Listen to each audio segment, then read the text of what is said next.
The woman standing before the shattered mirror in the tiny rented room above the general store had stopped believing in second chances 3 years ago, when the fire took everything from her, except her life. Penelope Lawson traced the raised, puckered skin that ran from her left temple down across her cheek, disappearing beneath the high collar of her worn calico dress, and felt the familiar sting of tears she had promised herself she would not shed again today. It was 1876 in Bentonville, Arkansas, a town that had slowly rebuilt itself after the war, much like Penelope tried to rebuild herself each morning when she faced her reflection. The scars were not just on her face. They traced a map of pain down her neck, across her shoulder, and down her left arm to her wrist. The house fire that killed her parents and younger brother had marked her in ways that went deeper than flesh, branding her with a loneliness that felt as permanent as the twisted skin she wore. She had moved to Bentonville 6 months ago, hoping that a new town might offer her some measure of peace, some chance to exist without the pitying stares or the way mothers pulled their children closer when she walked past. The room she rented from Mrs. Henderson was small but clean, and the work she did mending clothes and doing laundry kept her fed, if not prosperous. It was enough, she told herself. It had to be enough because hoping for more had only ever brought her pain. The knock at her door startled her, and she quickly pulled her shawl tighter around her shoulders, making sure it covered as much of the scarring as possible. Mrs. Henderson stood in the hallway, her round face creased with concern. "Penelope, dear, I have a basket of shirts that need mending. Mr. Anders from the ranch brought them in this morning.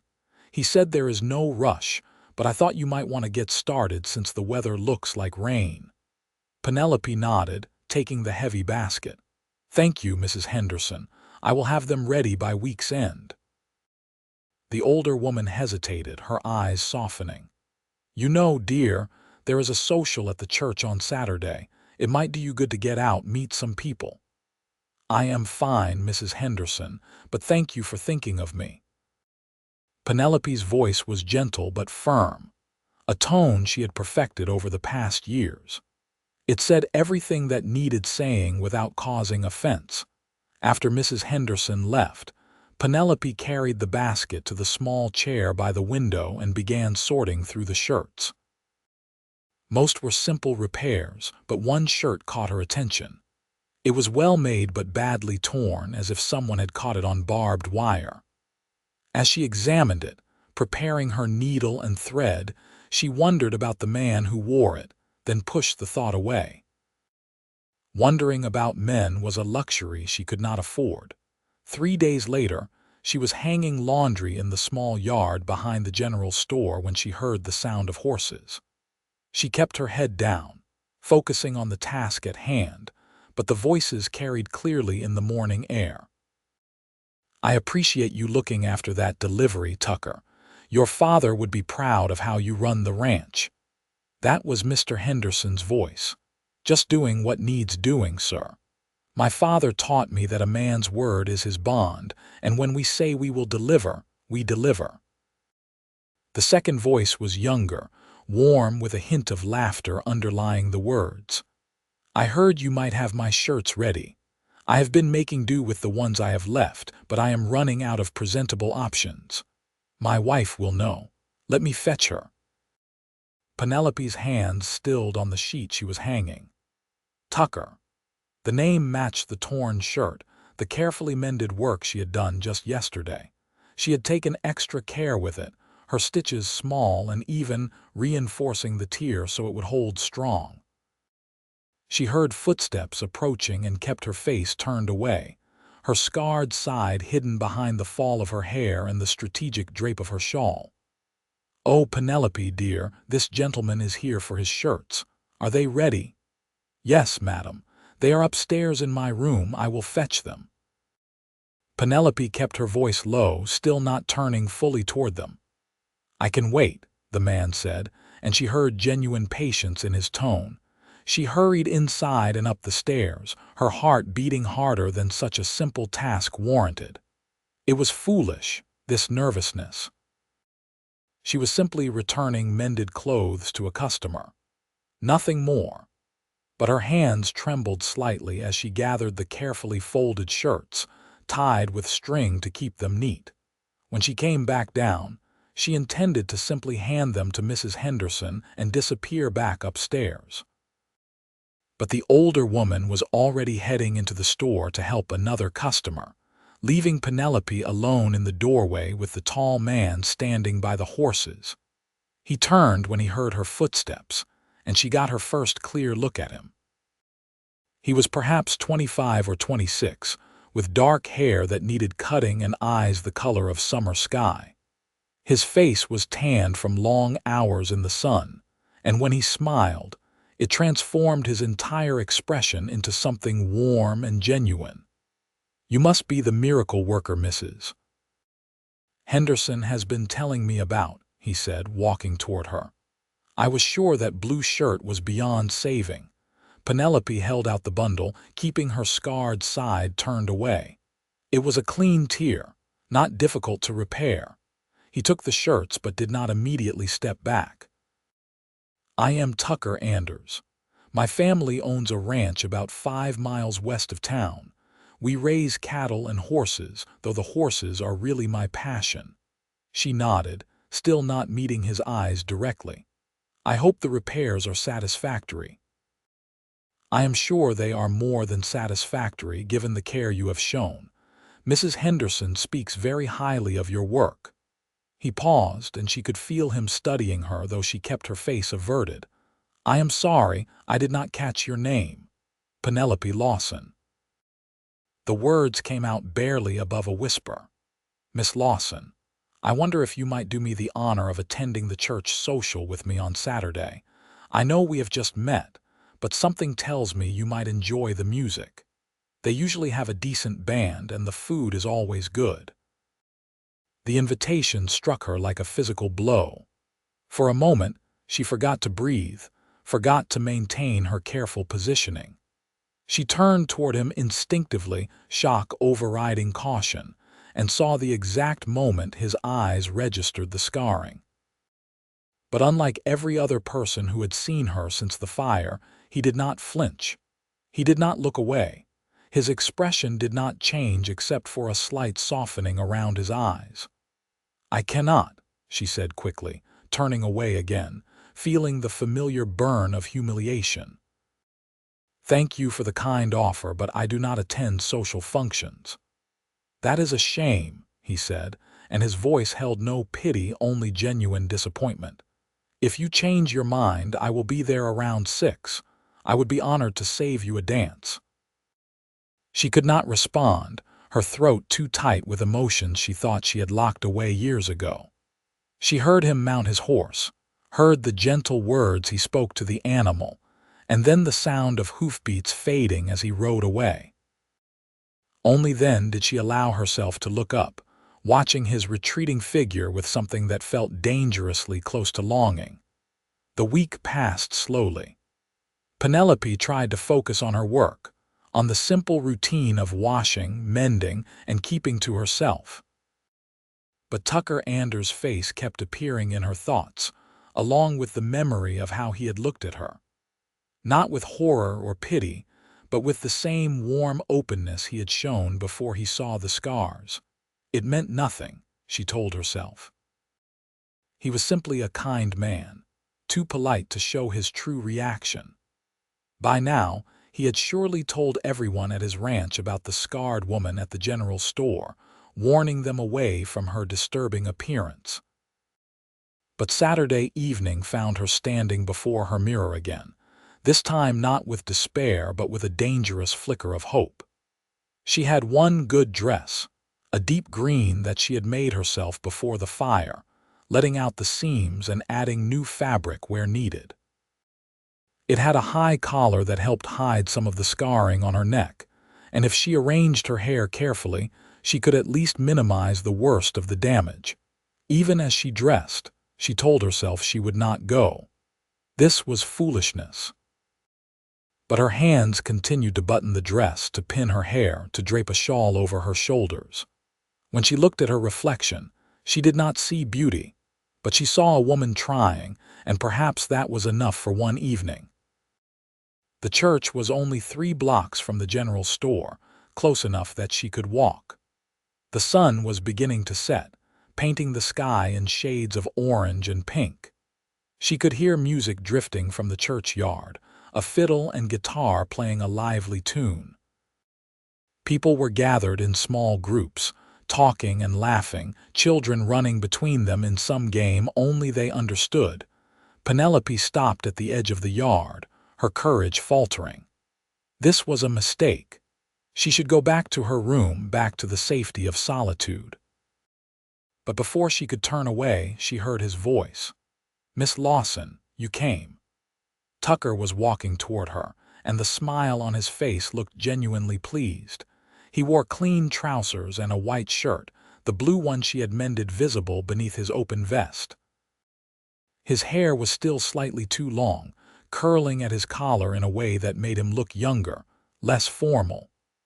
"I was not certain I would," she admitted, fighting the urge to turn her scarred side away from him.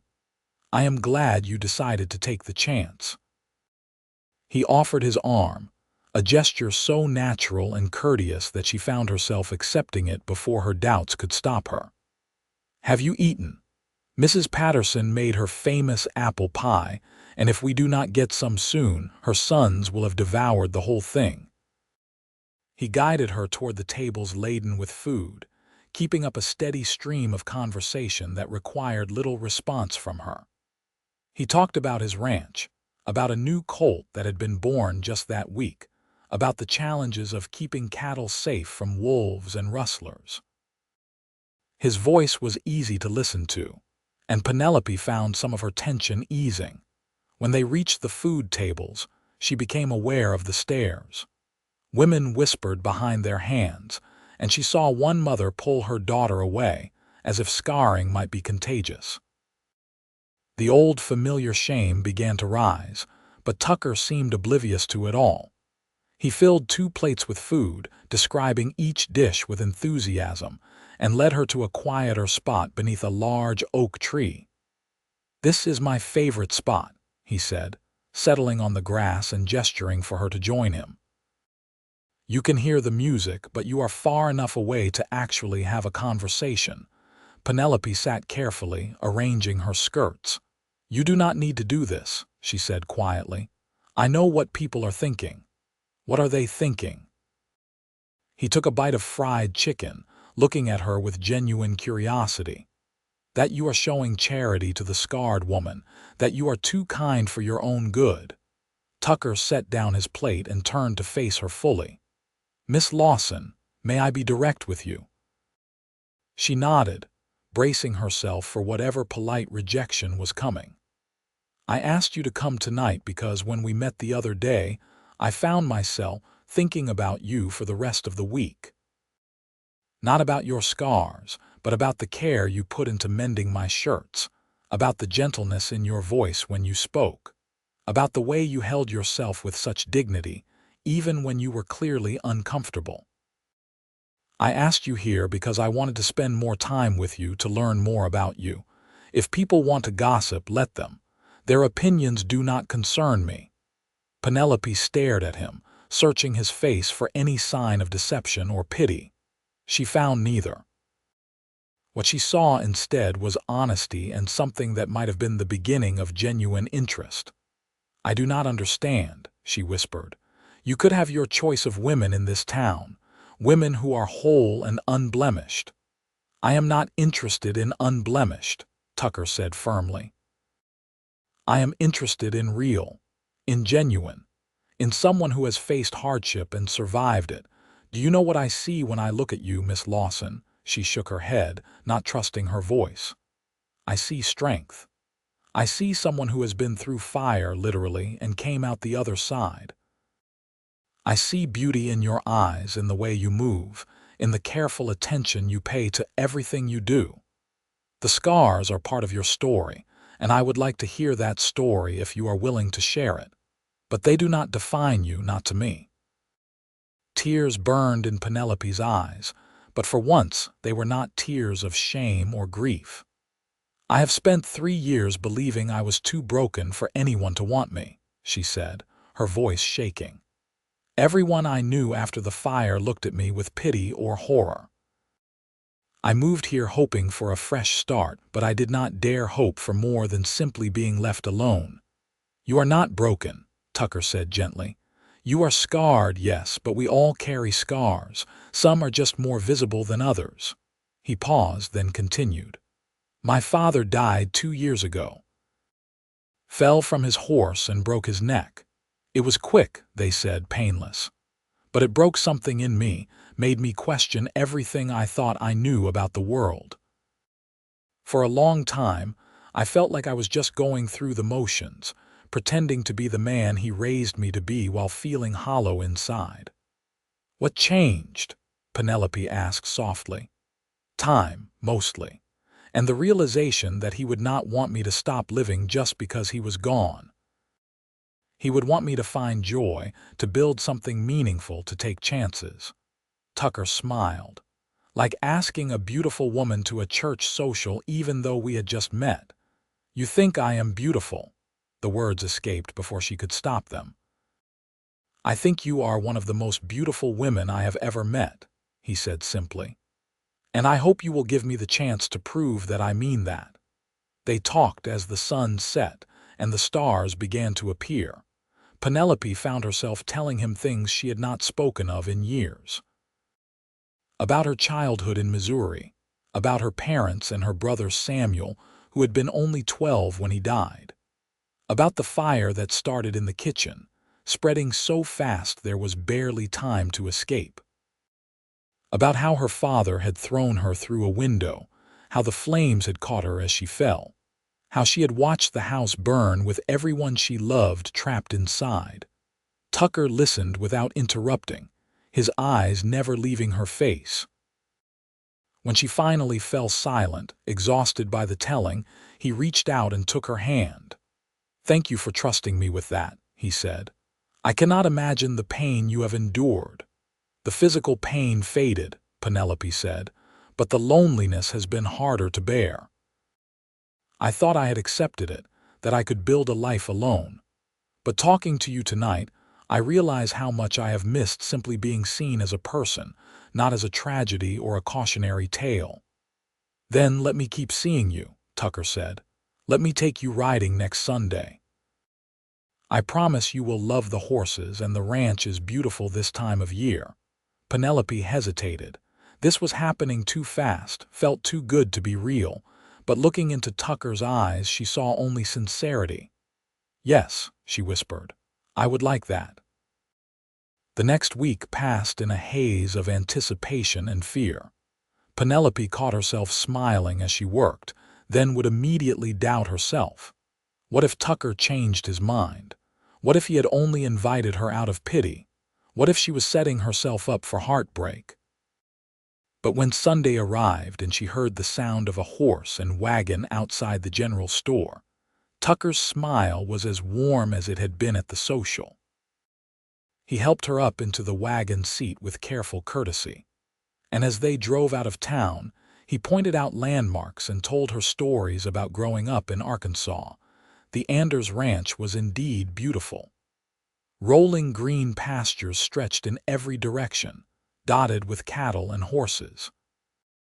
The main house was a solid 2-story structure with a wide porch and several outbuildings clustered nearby. As they approached, an older woman emerged from the house, wiping her hands on her apron. "You must be Miss Lawson," she said warmly. "I am Maggie Anders, Tucker's mother. He has spoken of nothing but you all week." "Mother," Tucker said, a hint of embarrassment in his voice. "Well, you have not," Maggie said firmly, but her eyes were twinkling. "Come inside, dear. I have lemonade and cookies, and then Tucker can show you his precious horses." Inside, the house was comfortable and lived in, with curtains at the windows and photographs on the mantel. Maggie did not react to Penelope's scars beyond a quick glance, treating her instead like any other guest her son might bring home. They sat in the kitchen, a large, bright room that clearly served as the heart of the house, and talked while Tucker fidgeted impatiently. "My son tells me you do beautiful mending work," Maggie said. "I have a quilt that needs some repair, if you might be interested in taking it on." "I would be happy to look at it," Penelope said, "though I have more experience with clothing than quilts." "I have faith you will do just fine," Maggie said. "Now, Tucker, before you wear a hole in the floor with your pacing, why do not you show Miss Lawson the horses you have been going on about?" The barn was cool and dim, smelling of hay and horses. Tucker led her down the center aisle, stopping at each stall to introduce the occupants. He clearly loved these animals, his voice gentling as he spoke to them, his hands confident and sure as he stroked their necks and muzzles. "This is Luna," he said, stopping at a stall that held a gray mare with a newborn foal at her side. "And this little one is just a week old.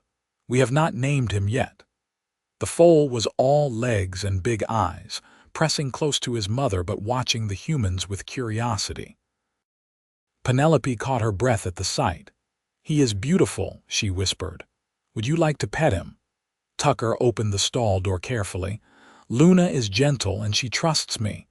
Penelope stepped into the stall nervously, but Tucker was right. The mare watched them calmly as Tucker guided Penelope's hand to the foal's soft nose. The baby horse snuffled at her palm, his breath warm and sweet. "I have never been this close to a horse before," Penelope admitted. "Never," Tucker looked surprised.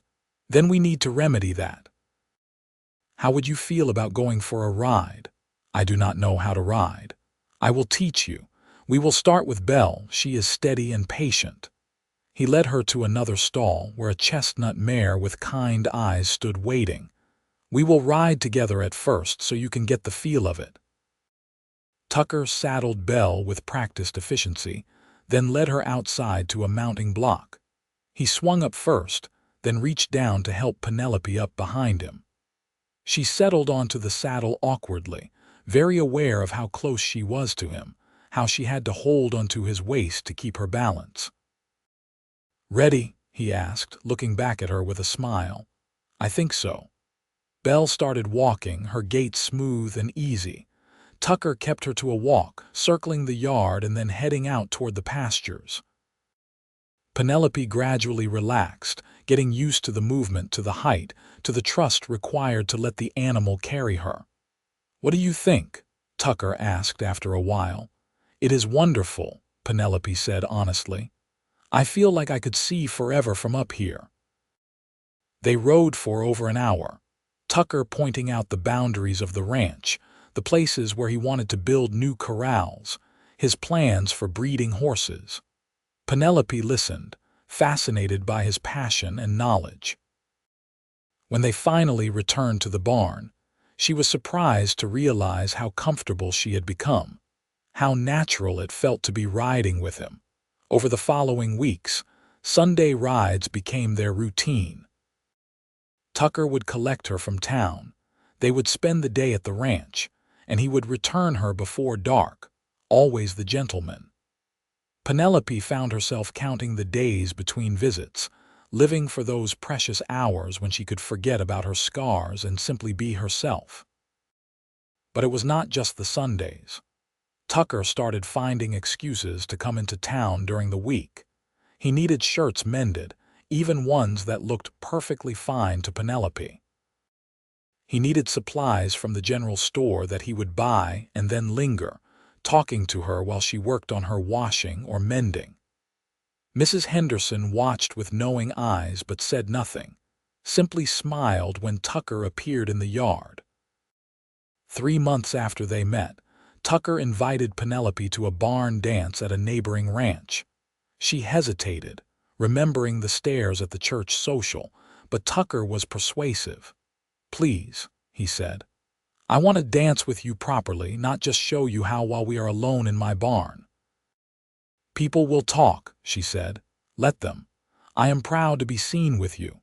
The dance was everything Penelope had feared and hoped for. Yes, people stared. Yes, she heard whispers. But Tucker never left her side except when he was dancing with her, and his hand was steady and sure in hers. When a slow waltz began, he pulled her close, one hand at her waist, the other holding hers gently. "You are trembling," he said softly. "I am nervous. Everyone is watching." "Then let them watch. Let them see how lucky I am." He pulled back slightly to look at her face. "Penelope, I need to tell you something." Her heart began to race. "What is it?" "I am falling in love with you. I think I have been since the day I first saw you, but I am certain of it now. You are the first person I want to talk to every morning and the last person I want to think about every night. You make me laugh. You challenge me to be better, and you see the world in a way that makes everything seem new and worthwhile." Penelope felt tears gathering in her eyes. "Tucker, I am too broken for you. You deserve someone whole, someone who can give you everything you need." "You are everything I need," he said firmly. "And you are not broken. You are scarred, yes, but so am I. We all are in one way or another. The only question is whether you feel the same way I do." "I do," she whispered. "I love you too. I have been trying not to, trying to protect myself from the inevitable moment when you realized what a burden I would be, but I cannot help it. You have shown me kindness and respect and genuine affection when I thought I would never experience those things again."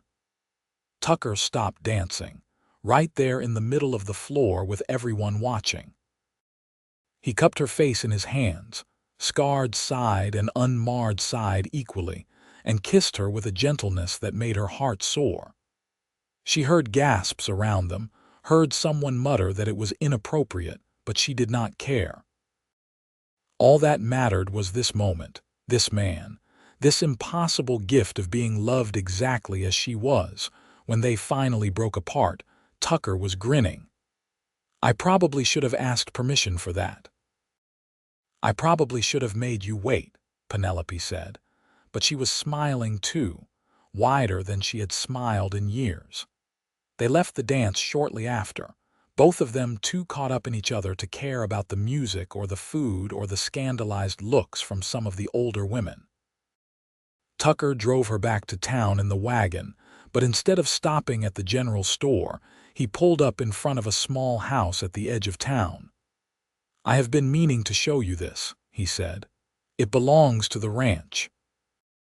We used to keep a foreman here, but he moved on about a year ago and the house has been sitting empty. I have been fixing it up in my spare time." He helped her down from the wagon and led her to the front door. Inside, the house was small but charming. Someone had clearly put work into it recently. The floors were clean, the walls freshly painted, and furniture was arranged in the front room. "Tucker, it is lovely, but why are you showing me this?" He turned to face her, suddenly looking nervous for the first time since she had known him. "Because I am hoping you will agree to live here as my wife." Penelope felt the world tilt. "Are you asking me to marry you?" "Yes. I know we have only known each other a few months, and if you need more time, I understand. But I am certain about this about you, about us. I want to spend my life with you, Penelope. I want to wake up next to you and go to sleep holding you. I want to build a future together, raise children if we are blessed with them, grow old watching sunsets from that porch. Say you will marry me." "Yes," Penelope said, the word coming out in a rush of joy and disbelief. "Yes, I will marry you." Tucker swept her into his arms, spinning her around until they were both laughing and dizzy. When he set her down, he kissed her again, deeper this time, with a promise of all the tomorrows they would share. They were married 6 weeks later in the same church where they had attended the social. Penelope wore a simple white dress that Mrs. Henderson had helped her sew, with lace at the collar that covered the worst of her neck scarring. But she did not hide her face. She walked down the aisle with her head high, her eyes on Tucker, who stood at the altar looking at her like she was the most precious thing in the world. Maggie cried through the entire ceremony, happy tears that she did not bother to hide. Mrs. Henderson sat in the front row, beaming with pride as if she had personally arranged the whole thing. And when the preacher pronounced them man and wife, Tucker kissed his bride with such tenderness that even the people who had whispered about them had to admit it was a true love match. The little house at the edge of town became their home. Tucker had furnished it simply but with care, and Penelope added her own touches, curtains at the windows and flowers in a vase on the kitchen table. Every morning, Tucker would kiss her goodbye before heading to the ranch, and every evening he would return, often bringing her wildflowers or a ribbon from town or simply news of the day. Life fell into a comfortable rhythm. Penelope continued to do mending work, but now she worked from home, and Tucker built her a proper sewing room with good light and storage for her supplies. She helped at the ranch too, learning to handle the gentler horses, helping Maggie with preserving and canning, becoming part of the family in a way she had never dared to hope for. 6 months into their marriage, Penelope realized she was pregnant. The news filled her with equal parts joy and terror. What if the child was frightened by her scars? What if she passed on some damage from the fire? But Tucker was overjoyed, his hands gentle on her still flat belly, his eyes bright with dreams of their future child. "Boy or girl, it does not matter," he said. "They will be beautiful because they are part of you." "What if they are scared of me?" Penelope whispered, voicing her deepest fear. "They will not be," Tucker said firmly. "They will grow up knowing your face, your love, your strength. They will learn from you what it means to survive hardship with grace. Our children will be lucky to have you as their mother." Children, plural. The thought made Penelope's heart swell. She had thought she would never have even one child, and now Tucker was talking about multiple children, a whole family. The pregnancy was not easy. Penelope was sick for the first 3 months, barely able to keep food down. Tucker was patient, bringing her crackers and weak tea, sitting with her through the worst of it. As her belly grew, the scarred skin on her abdomen stretched uncomfortably, and there were days when she felt ungainly and unattractive. But Tucker never wavered in his affection, his hands tender on her changing body, his words constant in their reassurance. When her time came, it was Maggie who attended her, along with the town midwife. The labor was long and difficult, lasting through a full night and into the next day. There were moments when Penelope was sure she could not continue when the pain was too much. But Tucker's voice, just outside the door because men were not allowed in the birthing room, called encouragement to her, and she found the strength to push on. Their son was born just as the sun was setting, his first cries loud and strong. The midwife cleaned him and wrapped him in a soft blanket before placing him in Penelope's arms. He was perfect, with a shock of dark hair like his father and tiny fists that waved in the air as he fussed. "He is beautiful," Maggie said, tears streaming down her face. "A perfect, healthy boy." Tucker was allowed in then, and the look on his face when he saw his son for the first time was something Penelope knew she would remember forever. Wonder and love and fierce protectiveness all mixed together. "What should we name him?" Penelope asked. "Samuel," Tucker said without hesitation. "After your brother. So his name lives on." Penelope wept then, holding their son close, unable to speak through the overwhelming emotion. That Tucker would think of that, would honor her lost brother that way, only confirmed what she already knew. She had married the most remarkable man in the world. Baby Samuel was a good child, sleeping well and eating eagerly. Penelope worried at first about how he would react to her scars, but her fears proved groundless. To Samuel, her face was simply his mother's face, familiar and beloved. He reached for her with chubby hands, smiled when he saw her, and cried when she was out of sight. The scars meant nothing to him. As Samuel grew into a toddler, Penelope found herself pregnant again. This time, she was less frightened, more confident in her body's ability to do what it needed to do. Their daughter arrived 2 years after Samuel, an easy birth compared to her brother's difficult one. They named her Grace, and she lived up to her name, a sweet-tempered baby who rarely cried.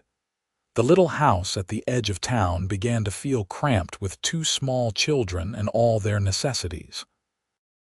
Tucker started talking about building a new house on the ranch property, something bigger, something that would accommodate their growing family. But before they could break ground, tragedy struck in a way none of them expected. Tucker was working with a young stallion, a temperamental animal that he was trying to gentle for riding. Penelope was watching from the fence with Samuel on her hip and Grace sleeping in a basket at her feet. She saw the exact moment when the horse spooked, saw Tucker lose his grip on the lead rope. The stallion reared, hooves flashing in the sunlight, and one caught Tucker on the shoulder, spinning him around and sending him crashing to the ground.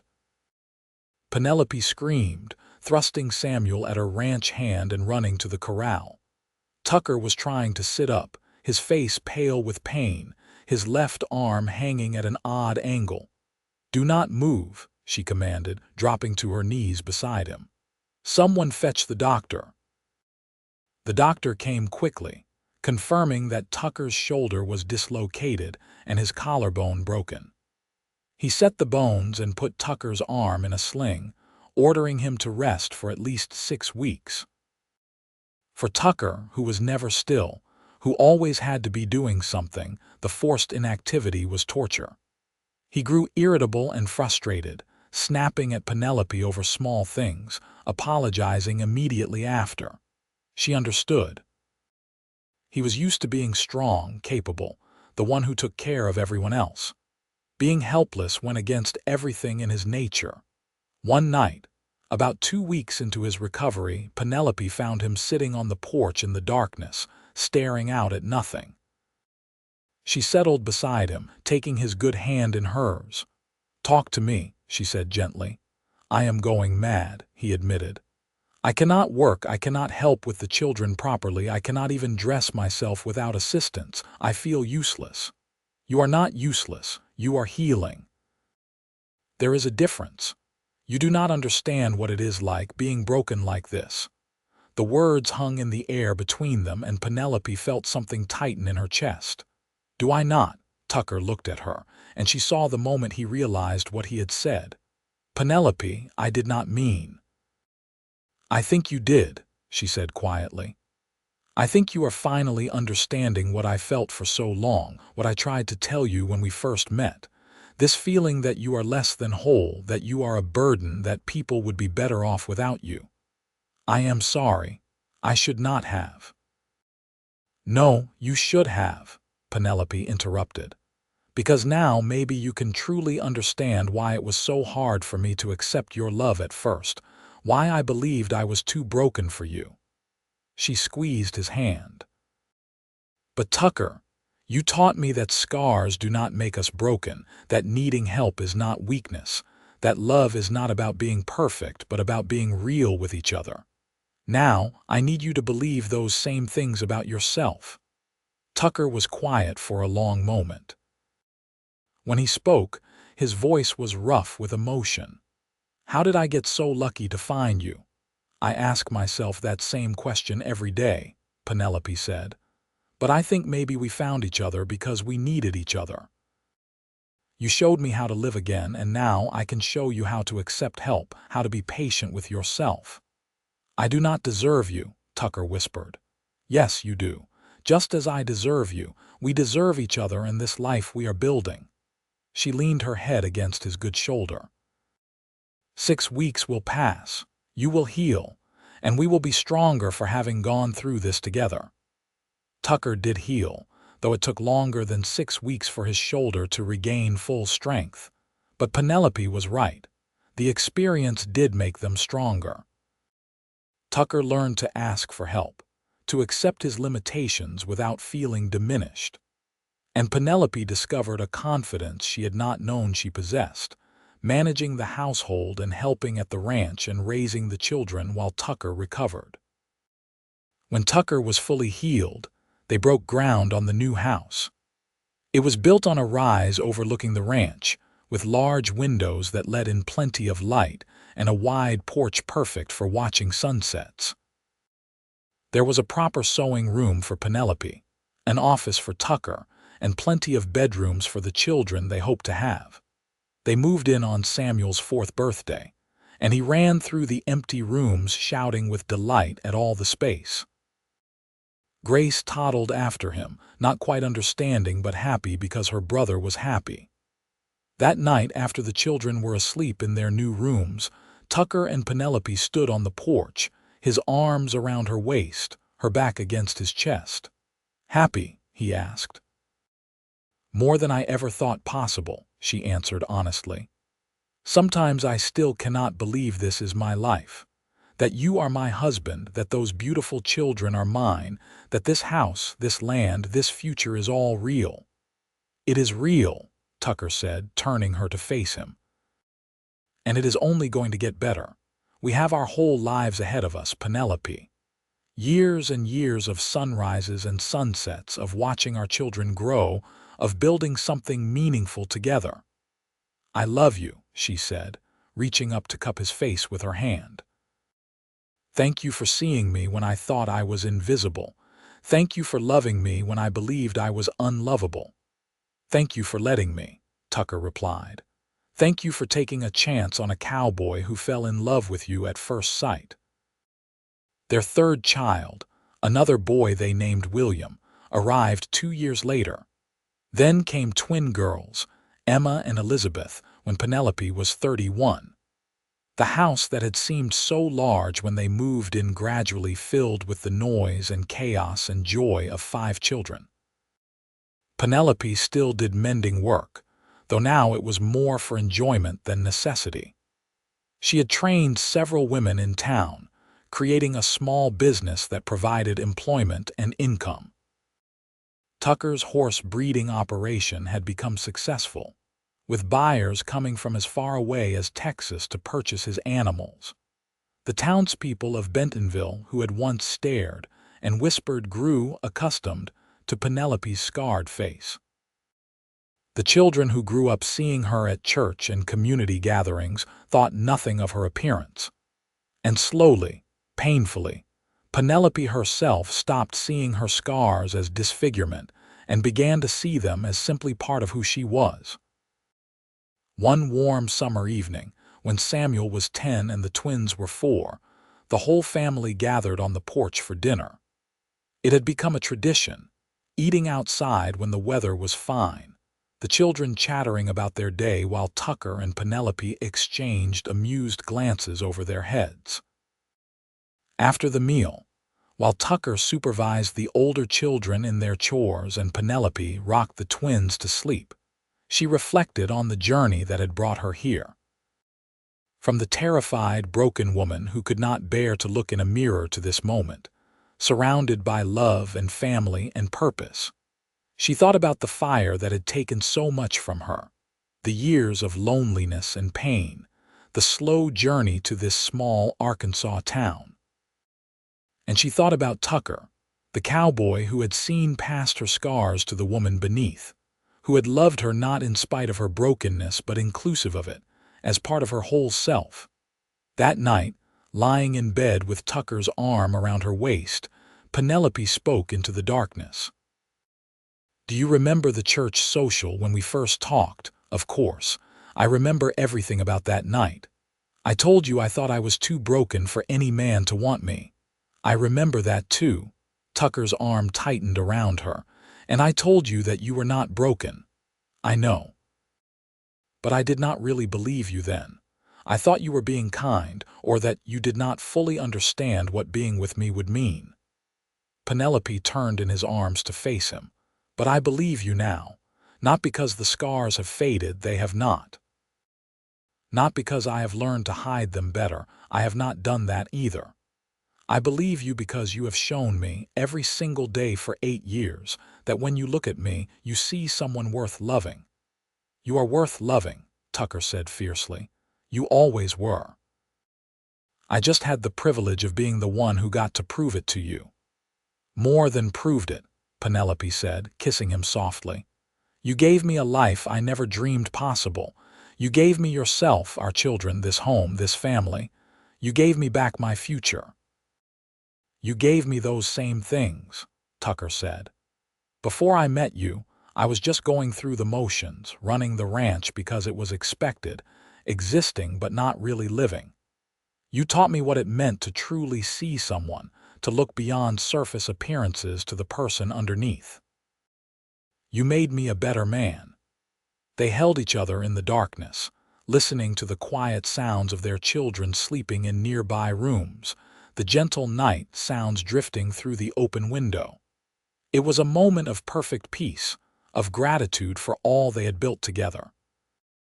The years continued to pass, bringing their share of joys and sorrows. Maggie passed away peacefully in her sleep when Samuel was 15, surrounded by her family. Tucker grieved deeply for the mother who had raised him with such love and wisdom, but he found comfort in knowing she had lived to see her grandchildren, had spent her final years filled with the joy of family.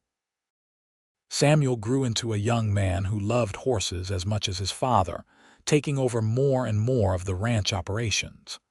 William showed a talent for figures and business, helping to expand their sales territory.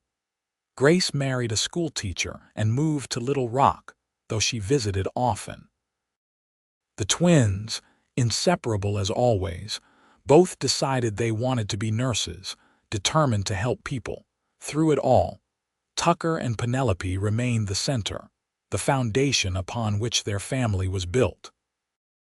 Their love never diminished, but instead grew deeper, richer, more complex with each passing year. They learned each other's habits and quirks, finishing each other's sentences, communicating with glances across crowded rooms. On their 20th wedding anniversary, Tucker took Penelope back to the church where they had first danced together. The building was older now, showing its age, but the memories remained fresh. You remember how terrified I was that night? Penelope asked as they stood in the churchyard. I remember how brave you were, Tucker corrected. You came even though you were afraid. You gave us a chance. Best decision I ever made, Penelope said. Well, that and agreeing to marry you. Tucker pulled her into his arms and they swayed together there in the grass, no music except the song of crickets and the rustle of leaves in the breeze.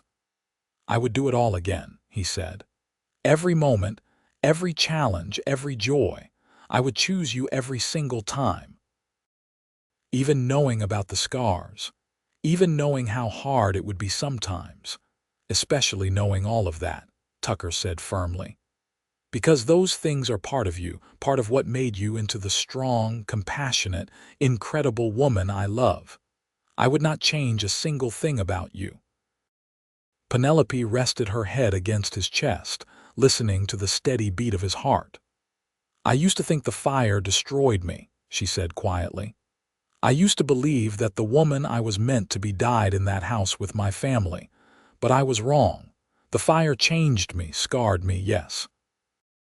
But it did not destroy me, and what I have become since, the life I have built with you, is more than I ever dreamed possible in those days before the fire.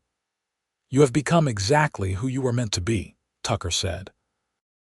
A wonderful mother, a skilled businesswoman, a pillar of this community and the love of my life. Everything you have accomplished, you did despite the scars, despite the pain, despite everyone who told you that you were less than whole.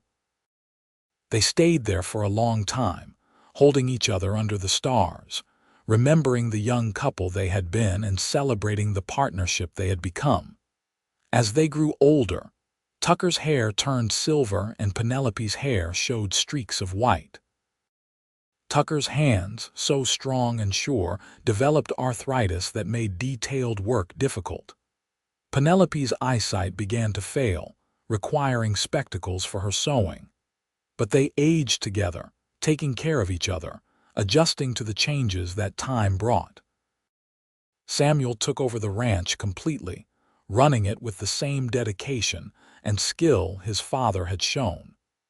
He married a woman named Clara from a neighboring ranch, and they gave Tucker and Penelope 6 grandchildren.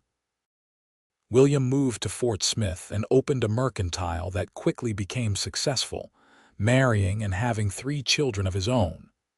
Grace and her husband adopted 2 children who needed a home. The twins both found positions at a hospital in Little Rock, sharing a house and remaining as close as ever.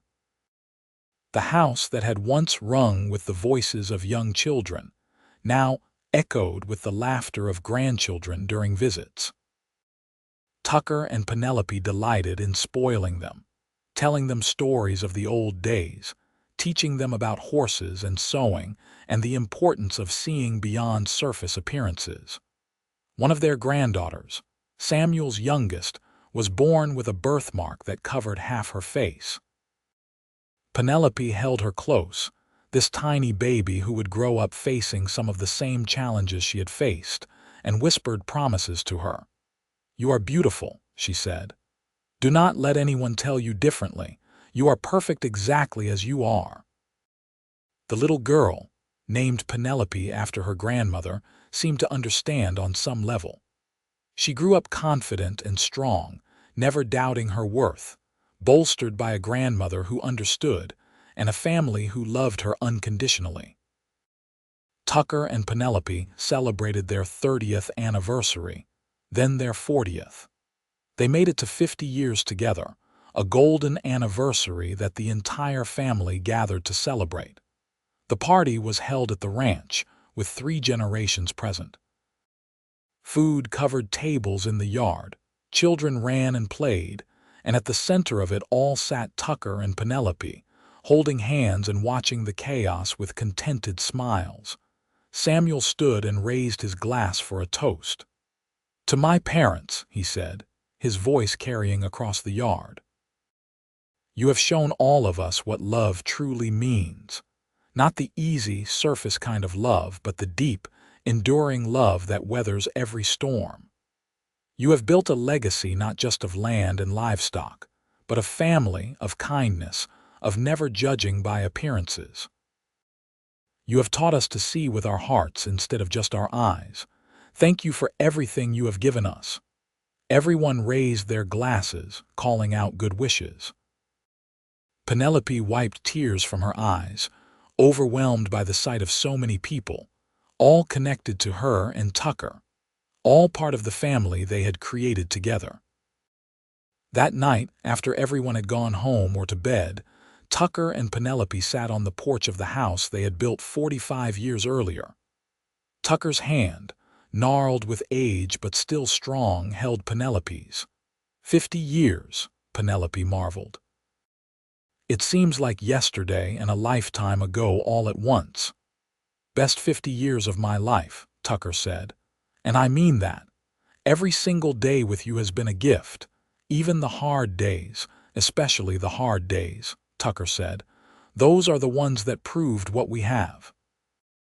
Anyone can love when things are easy. But we loved each other through sickness and health, through fear and doubt, through all the challenges life threw at us. That is the kind of love worth having."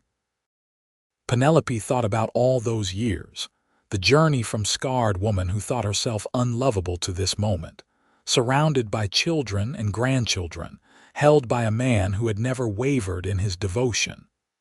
"You remember what you said to me that first night at the social?" she asked. "When I told you I was too broken." "I said you were not broken, you were scarred, and we all carry scars." "You changed my life with those words," Penelope said. "You helped me see myself differently, not as damaged or less than, but as a survivor, as someone whose scars told a story of strength." "You changed my life too," Tucker said. "You taught me to look deeper, to value what truly matters.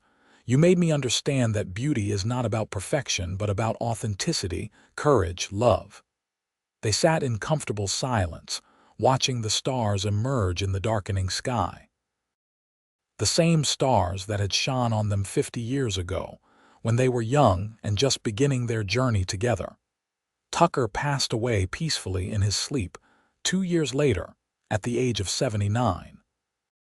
Penelope woke to find him still beside her, his face peaceful, finally free from the pain that arthritis and old age had brought him.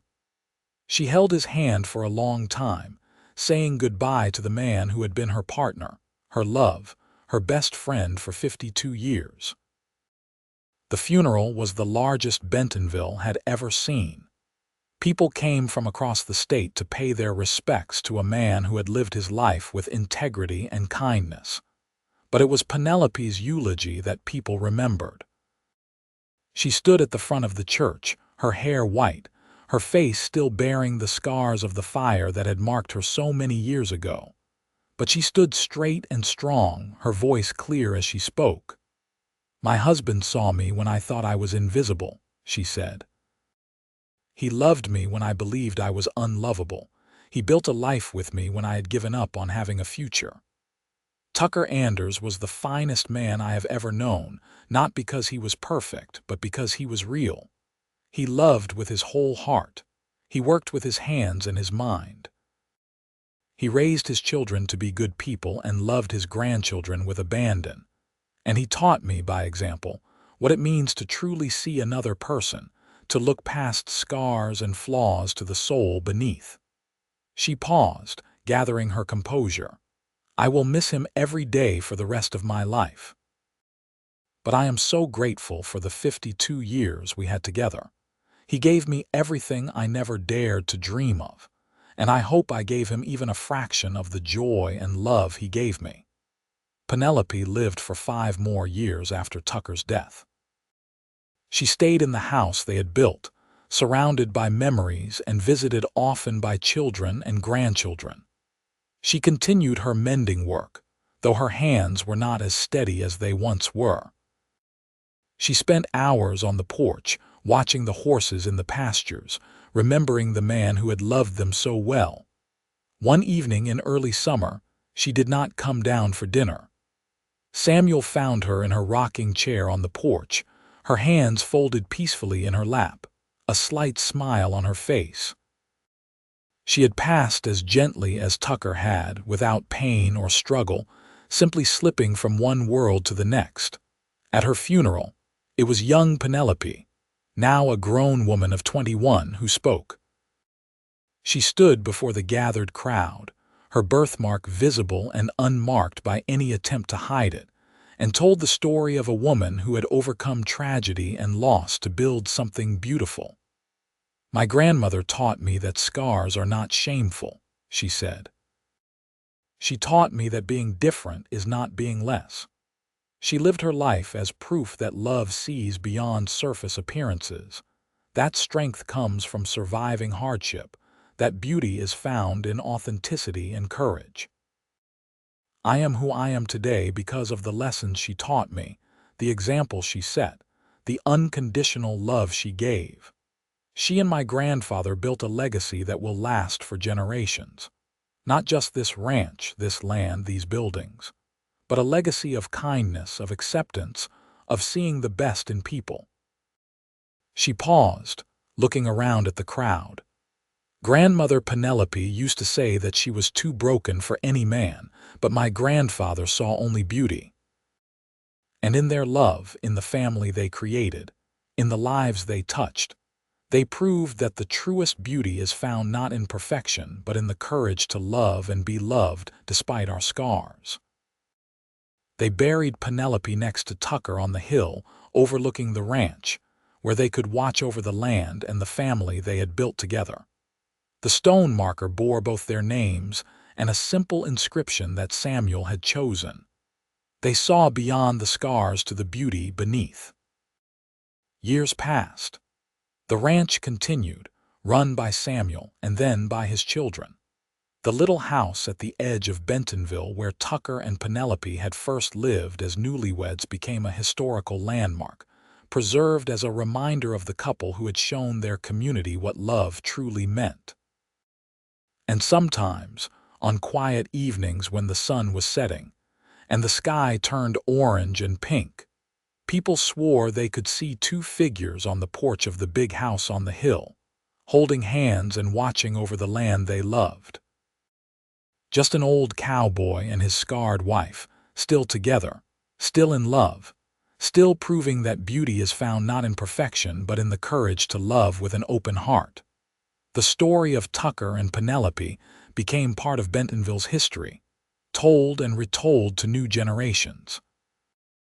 It became a story about seeing beyond appearances, about the healing power of love, about how the right person can help us see ourselves not as broken but as beautifully, perfectly whole. It became a story about a woman who thought she was too scarred to be loved and a cowboy who saw only beauty, and how together they built something that lasted far beyond their own lifetimes. Their great-great-grandchildren still lived on the land, still raised horses, still told the story of how it all began with a torn shirt brought in for mending, and a man brave enough to ask a scarred woman to dance. The story lived on because it was true, because it mattered, because it spoke to something fundamental about the human experience. We all carry scars, visible or invisible. We all have moments when we believe ourselves too broken for love, too damaged for happiness. But Tucker and Penelope's story reminds us that scars are not the end of our story, but part of it.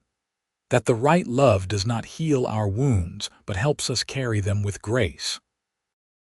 That beauty is not found in flawless skin or perfect features, but in the courage to keep living, keep loving, keep hoping even after everything has fallen apart.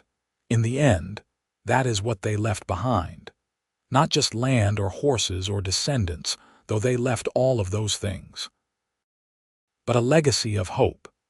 Proof that no one is too broken for love, that scars tell stories worth hearing, that beauty is found in the most unexpected places if we are brave enough to look for it.